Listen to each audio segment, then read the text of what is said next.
अस्सलाम वालेकुम, मैं हूं साजिद गनी और मेरे साथ तशरीफ़ रखते हैं शाकिर सोलंकी। शाकिर सोलंकी साहब, 1 अक्टूबर को इलेक्शन कमीशन में पीटीआई गैर मुल्की फंडिंग केस की समाअत होनी है।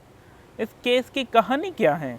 जी देखें, पीटीआई के ख़िलाफ़ 2014 में अकबर एस बाबर हैं, पीटीआई के बुनियादी मेंबर रहे हैं और इमरान खान के करीबी दोस्त रहे हैं। वो नाराज़ हुए, इमरान खान के साथ इख्तलाफात हुए, अलग हो गए थे, पार्टी छोड़ गए थे। उन्होंने 2014 में पिटीशन दायर की थी कि पीटीआई गैर मुल्की पीटीआई को फंडिंग हो रही है और 18 अकाउंट्स हैं पीटीआई के जिनमें ये फंडिंग आती रही है, जो इलेक्शन कमीशन में डिक्लेयर नहीं किए। मुख्तलिफ़ अदालतों से होता हुआ इलेक्शन कमीशन में आया था, कई समातें इसकी हो चुकी हैं।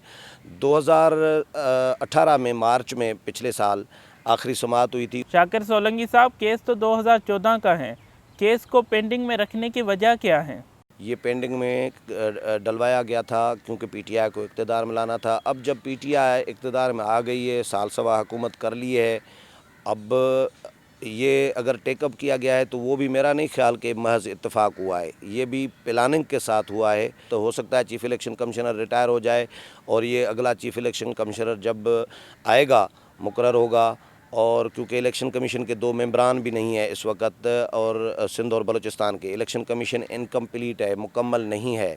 2 मेंबरान नहीं है, उनकी तय्युनाती मुतनाज़ा बनी हुई है। हुकूमत ने तय्युनाती की थी सदर ममलिकत ने, लेकिन उसको चीफ़ इलेक्शन कमिश्नर ने मुस्तरद कर दिया। नून लीग ने, पीपल्स पार्टी ने, JUI ने, तमाम अपोजिशन जमातों ने मुस्तरद कर दिया और गैर कानूनी, गैर आइनी उसकी तकर्री करार दे दी। चीफ़ इलेक्शन कमिश्नर ने उन 2 मेंबरान को हलफ लेने से भी इनकार कर दिया था और फिर हुकूमत ने चीफ़ इलेक्शन कमिश्नर के ख़िलाफ़ रेफरेंस भी ये खबरें आई थी कि रेफरेंस दायर किया जा रहा है। पीटीआई के अंदर इख्तलाफात भी सामने आ रहे हैं। सारे सूरत हाल को आप किस तरह देख रहे हैं?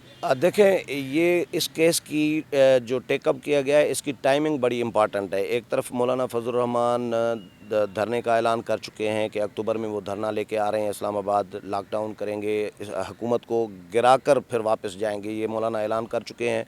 दूसरी तरफ बिलावल भुट्टो जरदारी भी कह चुके हैं कि दिसंबर में हुकूमत को घर जाना चाहिए। तो फ़िलहाल ये केस बहरहाल जिन हालात में जिस वक्त ये टेकअप हुआ है, ये टाइमिंग बहुत इम्पॉर्टेंट है। बहुत शुक्रिया सोलंकी साहब, आपने अपना कीमती वक्त हमें दिया। अपने मेज़बान साजिद गनी को दें इजाज़त। अल्लाह हाफ़िज़।